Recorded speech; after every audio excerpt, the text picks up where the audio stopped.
Welcome to You Can't Make This Up, a companion podcast from Netflix. I'm Ray Vada, and I'm hosting this week's episode. Here on You Can't Make This Up, we go behind the scenes of Netflix original true crime stories with special guests. This week, we're getting into the Ted Bundy tapes. This 4-part docuseries follows the crimes of one of America's most notorious killers, Ted Bundy. From 1974 to 1978, Bundy committed a multitude of crimes, including murdering over 30 women in 7 states. The series is based on the book of the same name, written by journalist and author Stephen Miko. Stephen recorded over 100 hours of his interviews with Ted Bundy, which the series features heavily. While previously you could read transcripts of the interviews in Stephen's book, this is the first time we're able to hear them and listen to Ted Bundy in his own words. We brought in journalist Taylor Crumpton, who has written about Ted Bundy for Teen Vogue and covers social justice in publications like Paper Mag and Glamour. So let's get to that interview.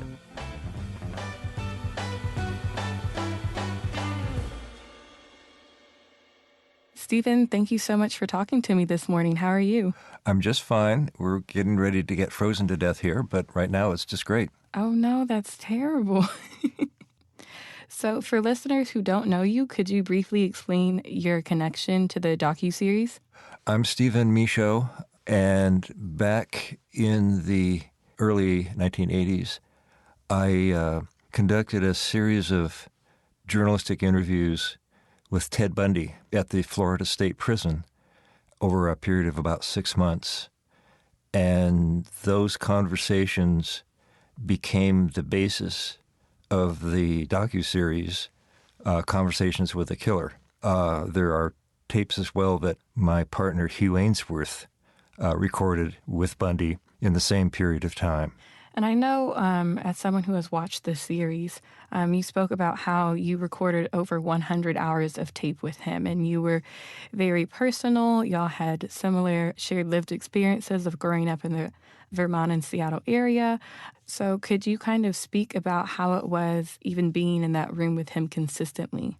Well, these interviews were done for the most part in a small office right in the center of the prison. It had windows on 3 sides, and Ted and I would sit together at a table with 2 chairs and an ashtray. It was very claustrophobic, and it was also, there were lots of things to make you nervous. In my case, I had misrepresented myself when I went into the prison. I said that I was an investigator for the appeals attorneys, and that wasn't true. I had a private investigator's license, but I just knew that if I said I was a journalist, they weren't going to let me walk in and out of the prison for 6 months to interview their most famous serial killer. So all the way through that, in the back of my head was, God, are they listening to this? And at what point are they going to come in and grab me by the scruff of my neck and march me out, or march me into my own cell? So that was one level of nervousness. There was also the constant stress of basically sparring with a sociopath. I didn't know what a sociopath was when I first went in there. I mean, I think I probably could have told you that it's a person who lacks any remorse for anything that they've ever done, and they can't feel any guilt. Never having consciously encountered a sociopath, I didn't know how their minds worked. I got a lesson. I got really schooled by the time I was through with Ted. And then there was, on top of that, the problem that Ted was claiming still at that time that he was totally innocent, which was patently untrue. So I had to figure out a way to coax him into talking about what I wanted to discuss with him, that is, the murders. And that required, in the end, just taking a guess that the way into Ted's head was to treat him basically like a 12-year-old, because in a lot of ways, that's all that he was. He was a case of arrested development. And I said to Ted, you know more about these cases, all of these cases all over the country, than anybody. Tell me, from your expert point of view, what led to these killings, what motivated the person to do them, what went on inside his head, what was the objective, why were these women killed, and anything else you can add to help me understand this person. And Ted grabbed the tape recorder out of my hand and kind of curled himself around it and lit a cigarette, and off we went. And for the next 6 months, most of it was Ted conducting a monologue with me prompting him from time to time and lighting his cigarettes and changing the tapes. Yeah, I've noticed that in the past several years, there's been this spike in content regarding true crime.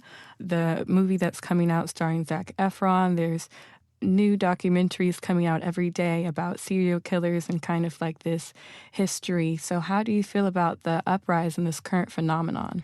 Well, in some ways, I guess it's just a new generation discovering these guys.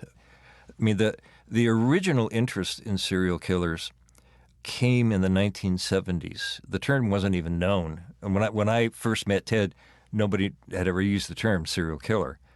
But he and a lot of other guys just sort of seemed to come out of the woodwork at the same time. There were maybe 10 or 15 of them that everybody knew their names. They were kind of a select circle of aberrant offenders.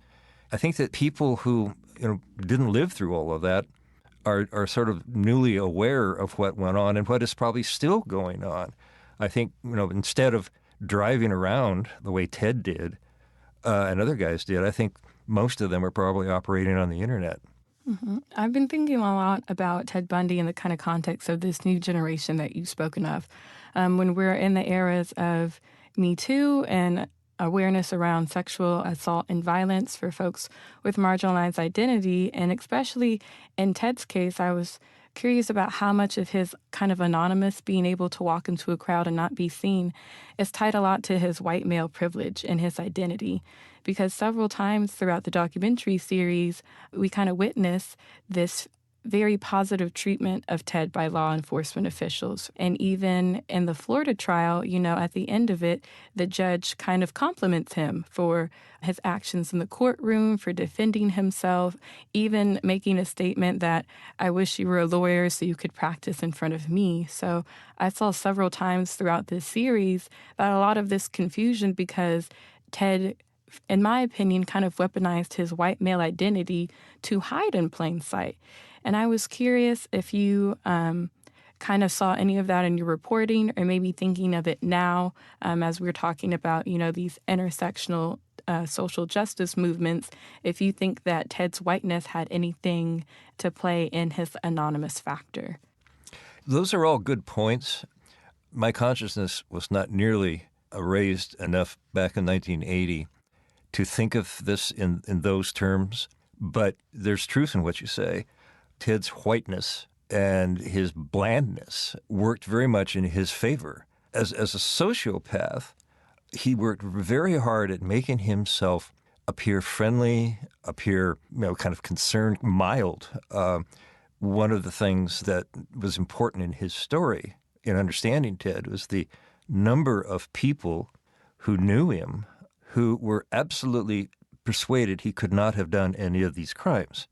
But to help put a little more focus on your points, not only was he a white male, but he was a Republican and a four-square Republican. Mm-hmm. And you could go further. His victims were all white women. I don't think he attacked a single woman of color. Yeah. Most serial killers tend to have a kind of profile victim, and many of them focus, for instance, on prostitutes. Some of them focus on old people. Ted took what he liked to think of as high-value targets. These were, for the most part, college co-eds, attractive young women, all white, all going to large, respectable institutions. And to give you something more to think about, part of what he was doing was getting his revenge because he felt that he had been passed over. Yeah, I think his anger was so rooted in his whiteness. And if we look at whiteness, it's this kind of power structure and dynamic of very much ownership and control, which even is kind of reminiscent of how he committed acts of sexual assaults against his victims. And I was thinking about in the context of a lot of sexual assault movements, whether it be Me Too, whether it be Harvey Weinstein, whether it be some other charges, there's always kind of like this feeling of ownership and control, like this is mine, I can exact control upon it. And I saw that a lot throughout the series with Ted and how his relations with women or those who identified as female always came from this like aggressive, defiant standpoint. Well, yes, again, Ted notably said to me one time that the object of what this person was doing was possession. The word was possession, and he said, as you might possess a potted plant or a painting or a Porsche. But objectification taken to a malignant level, I think that his victims were in some ways completely abstract to him. Mm-hmm. It was important, I know, not to have conversations with them. He said that he would only talk to them enough to get them in a compromised position where he could immobilize them or kill them. He did not chat with them over a long period of time. And he said that there was always a problem if he did, that they would start emerging as a human, as a real person, and would screw up his fantasy. I find it troubling to talk to other men of any age, and the conversations tend to run towards wonderment about, wow, how did he do that? One of the things that we tried to do in the books, and I think, again, that the series also does, is point out that Ted was a coward. There was nothing difficult about what he did. And he and I spoke about this a great deal, that in those days, you probably could get away with kidnapping and killing young women much easier than you could stealing stuff from a supermarket. And I know it sounds bizarre, but I think it's functionally true that serial murder is actually one of the simpler crimes to get away with, and one that to a certain set of men, and serial killers are overwhelmingly males, the potential rewards in their value system are wonderful. You get to possess what you want to possess, a dead woman. When our possessions, beings which are subservient more often than not to males, women are merchandise. From the pornographic through Playboy right on up to the evening news. But I think Ted, he spoke a lot about wanting to be an attorney and wanting to be a political activist and wanting to kind of garner this center of fame. And it seemed like almost as if he was entitled to be the center of attention. He always wanted to be in charge of his narrative and story, whether that was first with you, and he kind of just wanted to speak about his childhood and not pay attention to the murders that he committed, or whenever he was arrested trying to talk to the press, or as far as being co-counsel when he had no law degree. He always tried to place himself in the center. And for me, I think it's because all the values that he grew up with told him that he could be the center of attention as a white male. There's something else that you have to bear in mind with him, is that he, as is typical of these guys, was a narcissist and he was paranoid. And those two personality flaws or personality disorders interplay very closely across his life. For example, when Ted was in court, the paranoia reveals itself in his distrust for his attorneys, that he thought they were plotting against him. And the narcissism drove him to make a spectacle of himself. So he's, I'm not arguing with any of your insights, but I sometimes think of Ted as this big ball of energy, malignant energy, being guided by these, what they say in meteorology, the steering winds of his paraphilias and of his other personality disorders. I guess, again, I'm being really circuitous here, but I think that Ted, I know that Ted was not particularly self-aware. When we started talking about him in the third person, he had really no clue. I mean, I really honestly believe this. He had no clue as to how it happened that he started doing what he started to do. He told me details, how it grew, I mean, the stages of it and all the rest of it.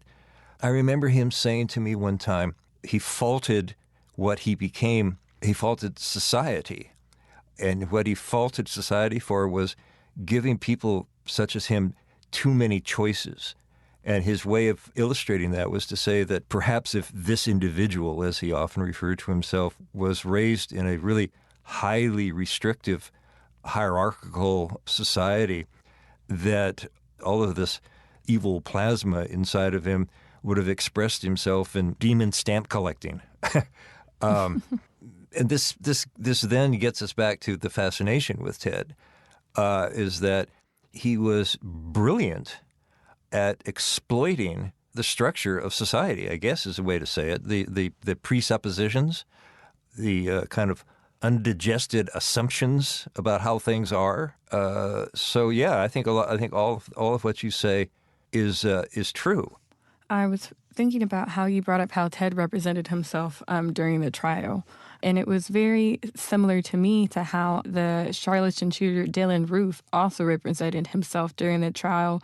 And if you look at their case, even Dylan's legal team attempted to utilize the competency test to kind of make sure that he didn't have this grasp of the responsibility on his actions. And even if you look at his case, it's so similar to Ted, how he proclaimed that he was innocent, how he represented himself. And then if we want to get very eerily, how the police department treated Dylan Roof in a very similar manner to how Ted Bundy was treated. I mean, there was meals given to him. There was like this very kind of assumptions of like, he's a good guy, it's all good, even though both of them had committed these very violent acts. So if we're kind of looking at like this archetype that Ted Bundy has laid down, it has really kind of like budded into these other white male serial killers who were utilizing the same kind of foundation that he built decades before that we're still seeing now. My filter tells me that what I'm hearing is that these societal structures are still very much in place, and they still encourage the development of the kind of behavior that we saw with Ted. Maybe not so artful as Ted was, and maybe that that as we learn more about these guys, maybe the law enforcement officials are further up the learning curve. I'll give you an example. When Bundy first became active in the early 1970s, there was a lot of pushback from veteran detectives who said, we know who kills people. We know who people kill people that they know, and they kill them, and if not, they kill them for a really obvious reason: anger, money, to hide their identity, and these either blood or familial connections or the obvious motive is what you have to follow when you're trying to solve the crime. And Ted came along and showed the world, no. In fact, that's the last thing that I would do. I mean, I killed strangers, and I killed them for a reason. And so there was an institutional groupthink that prevented the cops from even considering a guy like Ted, because he didn't meet any of their expectations, and they refused to even look at it. So that was a huge advantage for him, and it was true in every jurisdiction that the problem in stopping him had a lot to do with the fact that no one could feature somebody just going around killing people because he wanted to kill them. Mm-hmm. There was no rational motive for anything that he did. He was an aberrant killer. It was outside of their ken, and it really was outside their ken. And Ted had such a knowledge on how police departments work. I know in this series it talked about how he had an internship or some type of position within the Seattle Police Department and kind of figured out how these departments worked in silos, never being in communication with each other. And it seems that in a sense, he may have had a fondness for law enforcement, because even when the escaped survivor went and identified him, he changed his appearance to match the law enforcement officers because he knew that he could easily blend in and to assimilate. So I always saw continually during the series that he knew whenever he was in trouble or was going to get caught to assimilate into this kind of position of power and privilege in which he could hypothetically walk through a wall. Well, let me give you some other little tidbits that are consistent with that. Ted used various guises when he was prowling, stalking for victims. One of them was the victim himself. He had worked as a driver for a medical supply company and boosted stuff like plaster of Paris and slings and all this medical gear from the company. And then he would get himself up with a limp and with a sling and maybe some kind of thing on his hand or whatever, and then go kind of hobbling down a street, usually at night, usually around a campus, with his books or his briefcase, knowing that a young woman, if they saw him in extremis, would probably come along and say, "Can I carry your books for you? Can I do this? Can I do that?" And of course, he would lead them to his car where he would hit them over the head and off he went. That was one. Another one was authority figure. The one girl that we know that escaped him said that he had approached her as a rent-a-cop at a mall, telling her that somebody had broken into her car and she had to come out and identify it. Another time he posed as a fireman in the afternoon to a teenage girl, and he said that something to do with it, where her car was or something like that. So you're right. He understood how these relationships work and exploited that. He did have some instincts of just a pure animal predator, but I think that, that must have grown out of something he either intuited or worked very hard to understand. And I think I would tend towards the latter because I remember talking to him about his work in that study in Seattle, and it had to do with recidivism rates and that sort of thing. But what he did is he looked at a whole bunch of rap sheets from all these jurisdictions in the Northwest, and he figured out that a guy would get arrested for something, and his name would go on a rap sheet, but you could not figure out from the rap sheet whatever happened to him. Did he get convicted? Did he, what? They were incomplete, and so the record keeping was subpar, and then the communication among these police departments was also non-existent. So a dedicated predator such as Bundy, with this maybe pre-conscious but nevertheless real anger in him, would go to work to take advantage of those exact things that he was studying. He read detective magazines. He was a great fan of them, studying them for what kind of criminal advantage he could get from them. So he was a very active student of his psychopathology. And since you've been contributing so much to the Netflix documentary series, is there anything that you felt the series didn't include or kind of profile in a right way? I'm very happy with the series. I was very eager to work with Joe Berlinger because I admired his material. We shared a determination to make this as honest and straightforward a series as possible. And the idea, which I think we achieved, was to get into Ted's head. And that, I think that is the major contribution that this series is going to make. And I'm curious, since you are a journalist who has been reporting on true crimes for several decades, about what areas you're focusing on now in 2019? Well, I'm sort of a reluctant serial killer criminal reporter.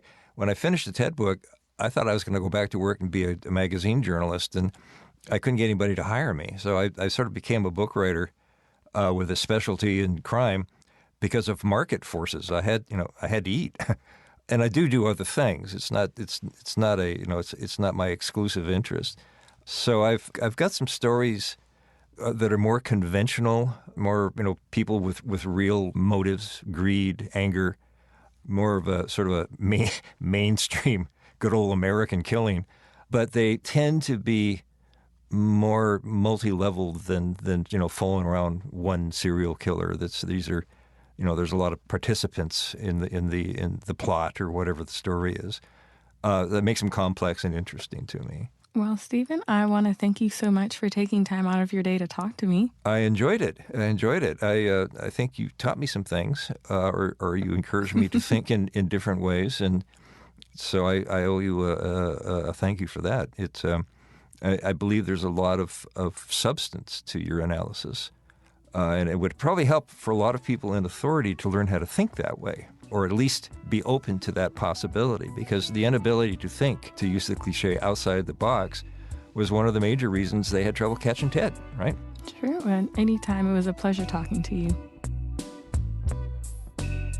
That was Taylor and Stephen, and now let's hear from you. It's time for a dramatic reading of your most dramatic social media reactions. This tweet is from @SusieMeister. Ted Bundy is evidence that a white guy can be mediocre in every way and a psychopath, and people still think he's exceptional. This tweet is from director Edgar Wright. Finished Conversations with a Killer, the Ted Bundy tapes. Though I was pretty familiar with the story, I still found this confounding, compelling case study that made me profoundly sad and chilled me to the bone. I don't know how numb you have to be to not be affected by it. Here's a thread that Billy Jensen started. As we all binge the Bundy tapes on Netflix and share the trailer for the Zac Efron movie, please remember the victims. These women all had hopes and dreams. They should all have movies made about them. I always try to remember what these monsters took away. #Ted Bundy tapes. The rest of the thread memorializes each victim. If you want to share your thoughts on any upcoming episode, make sure to find us on social media. Just search for You Can't Make This Up Netflix. We're the ones with the shiny blue check mark. Before we let you go, we've got one more treat for you. It's time for What You Watchin'. It's where we find out what the people on this episode are watching on Netflix. I have just finished watching Roma twice, and it just knocked my socks off. What a wonderful movie. I saw all these huge ads in the New York Times, and I said, I got to go see that thing. And then I said, no, it's on Netflix. It was wonderful. Great. That's my latest thrill. I've been watching Sex Education on Netflix, which I really think is this beautiful series that allows Generation Z to honestly talk about their sex lives and their reproductive health. So I know for me, as kind of like the last age of the millennials, I wish that I grew up with accessible content in which people like me were talking about their sex lives in a healthy, positive fashion instead of relying on the internet or urban legends or myths. So I think it's been a really beautiful and accessible content in which youth now, who are so multifaceted and have different intersection identities, are able to watch something like that, and it relates completely to their lived experience as someone who is growing into their sexuality and gender identity. So I think it's a really beautiful content. And that's it for this week's episode. We'll be back next month with a new true crime series for you to add to your watch list.